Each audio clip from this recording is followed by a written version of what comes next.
Hello friends, welcome to Learning Web. আজি আমি CTETৰ previous year paper আলোচনা কৰিম আৰু এইখন পেপাৰ হৈছে চাইল্ড ডেভেলপমেণ্ট এণ্ড পেডাগজি আৰু এইখন 2023 পেপাৰ হয় পেপাৰ 1 হয় এইখন আহক আমি ক্লাছটো আৰম্ভ কৰোঁ প্ৰথম কুৱেশ্যনটো দিয়া আছে ডিসগ্ৰাফিয়া ইজ যে ডিসগ্ৰাফিয়া কি হয় সেইটো সুধিছে অপচন কেইটা চাই লওঁ আমি অপচন 1ত আছে speech disorder characterized by stuttering and errors in articulation so এইটোতো নহয় ডিসগ্ৰাফিয়া স্পীচ ডিসঅৰ্ডাৰ নহয় এইটো কোৱাৰ লগত জড়িত নহয় আৰু অপচন 2ত আছে লোকোমোটৰ disorder characterized by gross motor impairment তো গ্ৰোজ মটৰ ইম্পেয়াৰমেণ্ট নহয় এইটো ডিসগ্ৰাফিয়া হলেও ফাইন মটৰ হ'ব গ্ৰোজ মটৰটো নহয় এইটো নহব অপচন 3ত কি আছে নিউৰলজিক্যাল disorder characterized by trouble in forming letters and shapes এইটো হৈছে শুদ্ধ উত্তৰ এইটো এটা নিউৰলজিক্যাল ডিসঅৰ্ডাৰ হয় আৰু যাৰ ফলত লৰা ছোৱালী কিয়ৰ অসুবিধাৰ সন্মুখীন কৰে সিহঁতে আখৰ লিখাত অসুবিধাৰ সন্মুখীন হয় সিহঁতে ভালদৰে আখৰ লিখিব নোৱাৰে সঠিককৈ তাত প্ৰবলেম হয় গতিকে ডিসগ্ৰাফিয়া হৈছে লিখাৰ লগত জড়িত অপচন 3 টো হ'ব কাৰেক্ট এনসাৰ আৰু যেটো অপচন 4 আছে এইটো চাই লও সাইকোলজিক্যাল ডিসঅৰ্ডাৰ এইটো নহয় সাইকোলজিক্যাল ডিসঅৰ্ডাৰ নহয় তো অপচন 3 টো হ'ব কাৰেক্ট অ্যান্সাৰ ইয়াৰে পিছত আছে question number 2 the approach to educating gifted children which moves them through curriculum at an unusual rapid pace is known as ইয়াত কি কোৱা হৈছে যিবোৰ গিফটেড চিলড্ৰেন আছে হিয়তক শিকোৱাৰ ক্ষেত্ৰত কি কৰা হয় unusual rapid পেছত শিকোৱা হয় মানে হিয়তক দ্ৰুত গতিত শিকোৱা হয় আৰু এই পদ্ধতিটোক কি বুলি জনা যায় হেতু সুধিছে অপচন 1ত আছে ডিফাৰেন্সিয়েটেড ইনস্ট্ৰাকচন অপচন 2ত আছে এনৰিচমেন্ট অপচন 3ত আছে এক্সিলাৰেশন আৰু অপচন 4ত আছে ইমাৰশন তো ইয়াৰে কাৰেক্ট অ্যান্সাৰ হ'ব অপচন 3 এক্সিলাৰেশন হ'ব মানে অধিক দ্ৰুত গতিত শিকোৱা হয় ইয়াক ইয়তক তো ইয়াক কি কোৱা হয় এক্সিলাৰেশন বুলি কোৱা হয় মানে কুইকলি তো অপচন 3 হ'ব কাৰেক্ট অ্যান্সাৰ ইয়াৰে পিছত আছে question number 3 teachers who are working towards inclusive classroom যিসকল শিক্ষকে ইনক্লুসিভ ক্লাছৰুমত শিকায় সেইটো ক্ষেত্ৰত সুধিছে কি হয় অপচন কেইটা চাই লওঁ আমি অপচন 1ত আছে ক্ৰিয়েট কিউৰিকুলাম এডাপ্টেশ্যন অপচন 2ত আছে ইনকৰ্পৰেট ডাইভাৰ্ছ পাৰ্সপেক্টিভ অপচন 3ত আছে এক্সামাইন দেয়াৰ অন ইমপ্লিচিট বায়াস আৰু অপচন 4ত আছে সি ডাইভাৰ্চিটি এজ এন অবষ্টেকল ইয়াতে আমাক মিলাব দিছে ইয়াত আছে তেনেকৈ অপচন 1 আছে অপচন 2 আছে অপচন 3 4 আছে ইয়াৰে কারেক্ট অ্যান্সার হ'ব অপচন 2 হ'ব অপচন 2ত কি আছে 1 2 আৰু 3 এই তিনিটাই হ'ব যে ক্ৰিয়েট কিউৰিকুলাম এডাপ্টেশ্যন আমি কিউৰিকুলাম এডাপ্টেশ্যন কৰিব লাগিব আমি এডজাষ্টমেন্ট কৰিব লাগিব কিউৰিকুলামত এইটোটো হয়ে অপচন 2ত কি আছিল আমাৰ ইনকৰ্পৰেট ডাইভাৰ্ছ পাৰ্সপেক্টিভ আমি বিভিন্ন ধৰণে লৰা ছোৱালীৰ সুবিধা চাব লাগিব আৰু সেই ধৰণে আমি পঢ়াব লাগিব ইহঁতক আৰু অপচন 3ত আছে এক্সামাইন দেয়াৰ অন ইমপ্লিচিট বায়াস যে শিক্ষকৰ মাজত যাতে তেনেকুৱা কোনো বায়াস নাথাকে পক্ষপাতিত্ব নাথাকে সেইটো নিজে চাব লাগিব এই তিনিটাই হয় কিন্তু অপচন 4ত যে আছে সি ডাইভাৰ্চিটি এজ এন অবষ্টেকল যে বিবিধতা কি এটা বাধা হয় বুলি কৈছে সেইটোতো নহয় এইটো কারেক্ট অ্যান্সার নহয় গতিকে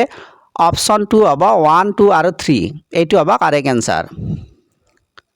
ইয়াৰে পিছত আছে কুৱেশ্যন নম্বৰ 4 ইয়াত কি আছে ইয়াত খালি ঠাই আছে আমি সেইটো মিলাব লাগে While dash agencies of socialization are predominantly important in infancy, dash agencies of socialization also become important in early childhood. ইয়াত খালি ঠাইত প্ৰথমটোত কি হ'ব ইয়াত মই অপচনটো কৈয়ে দিছোঁ এইটো অপচন 2 হ'ব অপচনটোত কি আছে প্ৰাইমাৰী আৰু সেকেন্ডাৰী আছে এতিয়া প্ৰথম খালি ঠাইটোত কি হ'ব primary হ'ব যেনে while primary agencies of socialization are predominantly important in infancy যে শিশু অৱস্থাত লৰা ছোৱালীৰ বাবে কি primary socialization কি হয় ইম্পৰ্টেন্ট হয় আৰু তাৰে পিছত কি আছে secondary agencies of socialization also become important in early childhood আৰু পূৰ্ব বাল্যকালত secondary socialization agency important হয় বুলি কৈছে তা primary socialization কি হয় প্ৰাইমেৰী সোশ্যালাইজেশনৰ যেটো এজেন্সি হেতু প্ৰধানকৈ কি হয় নিজৰ ঘৰখন হয় আৰু কেতিয়াবা স্কুলো হয় কিন্তু প্ৰধানকৈ ঘৰ হয় আৰু সেকেন্ডাৰী আমি স্কুল ধৰিব পাৰো বা অন্যান্য কিবা ধৰিব পাৰো তো এইখিনিও লগতে জানিব কুৱেশ্যন নম্বৰ 4 ৰ এনসাৰ হ'ব অপচন 2 ইয়াৰে পিছত আছে কুৱেশ্যন নম্বৰ 5 according to লেভ ভাইগটস্কি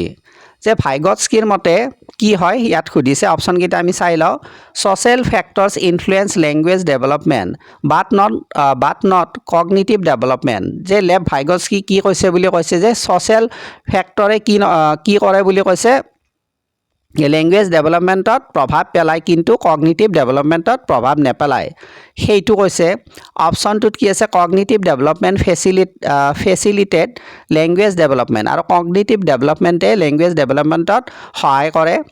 অপশ্যন 3 কি কৈছে language development and cognitive development advance independent from ইচ আদাৰ ইয়াত কি কোৱা আছে যে লেংগুৱেজ ডেভেলপমেণ্ট আৰু কগনিটিভ ডেভেলপমেণ্ট কি হয় পৃথক হয় স্বাধীন হয় বুলি কৈছে আৰু অপশ্যন 4ত কি আছে লেংগুৱেজ ডেভেলপমেণ্ট ফেচিলেটছ কগনিটিভ ডেভেলপমেণ্ট আৰু লেংগুৱেজ ডেভেলপমেণ্টে কগনিটিভ ডেভেলপমেণ্টত সহায় কৰে বুলি কৈছে আৰু এইটো হৈছে কাৰেক্ট এনচাৰ অপশ্যন 4টো হ'ব কাৰেক্ট এনচাৰ কাৰণ লেভ ভাইগটস্কি কৈছিলে যে লেংগুৱেজ ডেভেলপমেণ্টে কগনিটিভ ডেভেলপমেণ্টত সহায় কৰে অপশ্যন 4টো হ'ব কাৰেক্ট এনচাৰ ইয়াৰে পিছত আছে কুৱেশ্যন নম্বৰ 6 কুৱেশ্যন নম্বৰ 6ত কি সুধিছে At which level of Lawrence Kohlberg's moral reasoning do children typically believe that people should live up to the expectation of the society and behave in good ways? ইয়াতে কি কোৱা আছে যে Lawrence কলবাৰ্গে যে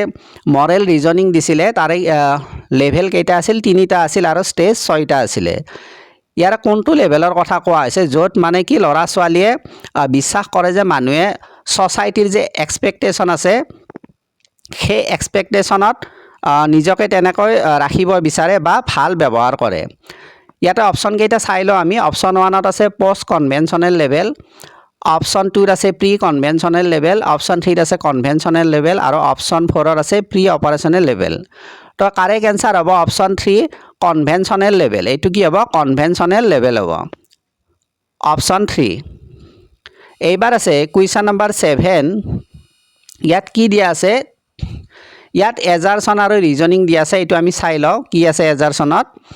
interaction with more knowledgeable others such as teachers and peers can provide the necessary support and guidance to help learners develop their understanding and skills ইয়াত কি কোৱা হৈছে ইণ্টাৰেকশ্যন উইথ মোৰ নলেজেবল আদাৰ যিবোৰ মোৰ নলেজেবল আদাৰ আছে সিহঁতৰ সংস্পৰ্শত কি কৰে ল'ৰা ছোৱালীয়ে গাইডেন্স পায় আৰু সিহঁতৰ আণ্ডাৰষ্টেণ্ডিং ডেভেলপ হয় বুলি কৈছে আৰু সেই মোৰ নলেজেবল আদাৰ টিচাৰ হ'ব পাৰে পিয়াৰ্ছ হ'ব পাৰে বা অন্য কোনোবা হ'ব পাৰে চ' তেনে ব্যক্তিৰ সংস্পৰ্শত ল'ৰা ছোৱালীয়ে বেছি ভালকৈ শিকে বা সিহঁতৰ যিটো শিকন ক্ষমতা সেইটো বৃদ্ধি হয় আৰু ৰিজনত কি কৈছে ছ'চিয়েল ইণ্টাৰেকশ্যন ইজ এ কি component of learning and development আৰু ছ'চিয়েল ইণ্টাৰেকশ্যন কি এটা কি কম্পনেণ্ট হয় লাৰ্ণিং আৰু ডেভেলপমেণ্টৰ বাবে ইয়াত ৰিজনিঙত এইটো কথা কোৱা হৈছে আমি অপশ্যন কেইটা চাই লওঁ অপশ্যন 1ত আছে both A and R false option 2ত আছে both A and R true and R is the correct explanation of A আৰু এইটোৱে হ'ব শুদ্ধ উত্তৰ অপশ্যন 2টো হ'ব শুদ্ধ কাৰণ both A and R true আৰু আৰ হৈছে এৰ কাৰেক্ট এক্সপ্লেনেশ্যন তো অপশ্যন 2 হ'ব কাৰেক্ট এনচাৰ ইয়াৰে পিছত আছে কুৱেশ্যন নম্বৰ 8 ইয়াত কি আছে what is the main goal of assessment for learning যে এছেছমেণ্ট ফৰ লাৰ্ণিঙৰ মুখ্য উদ্দেশ্য কি সেইটো সুধিছে অপশ্যন 1ত আছে to identify student who can be categorize as slow' learners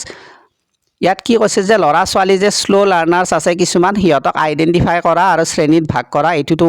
উদ্দেশ্যই নহয় এইটো নেগেটিভ হয় এইটো নহ'ব অপশ্যন 2ত আছে to evaluate student performance and assign grade ল'ৰা ছোৱালীক গ্ৰেড দিয়া হয় কিন্তু এইটো মুখ্য উদ্দেশ্য নহয় এইটোও নহ'ব আৰু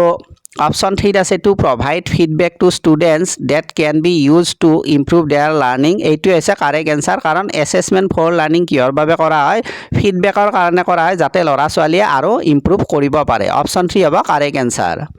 আৰু অপশ্যন 4টো চাই লওঁ টু কম্পেয়াৰ ষ্টুডেণ্ট চাওক ল'ৰা ছোৱালীক কেতিয়াও কম্পেয়াৰ নকৰিব ইজনক সিজনৰ লগত এইটো একদম নেগেটিভ হয় তো এইটো নহ'ব কাৰেক্ট এনচাৰ হ'ব অপশ্যন 3 ইয়াৰে পিছত আছে question number 9 at which age can children engage in word play and like jokes and riddles that involve a play on words ইয়াত কি কৈছে যে কোনটো বয়সত ল'ৰা ছোৱালীয়ে যে শব্দ খেলৰ লগত জড়িত থাকে আৰু সিহঁতে জ'ক ভাল পায় বা ৰিডলছ সাঁথৰ ভাল পায় আৰু সেইবোৰৰ লগত জড়িত থাকে অপশ্যন 1ত আছে 12 years option 2 1 year option 3 3 years আৰু অপশ্যন 4 7 years তো কাৰেক্ট এনচাৰ হ'ব অপশ্যন 4 7 years ইয়াৰে পিছত আছে question number 10 Carol Gilligan has critique Kohlberg's theory of moral development যে কেৰল গ্লিগানে কলবাৰ্গৰ যে মৰেল ডেভেলপমেণ্টৰ থিয়ৰী আছিলে সেইটোক কি কৰিছিলে সমালোচনা কৰিছিলে ইয়াৰে কোনটো অপশ্যন হয় চাই লওঁ আমি অপশ্যন 1 আছে from a social cognitive perspective option 2 আছে from a feminist perspective option 3 আছে for not giving adequate importance to genetic factor আৰু অপশ্যন 4 আছে for using case study as the research method ইয়াৰে কাৰেক্ট এনসাৰ হ'ব option 2 from a feminist perspective কাৰণ কলবাৰ্গে theory যিবোৰ মানে কৰিছিলে তেওঁ মেল স্যাম্পল লৈছিলে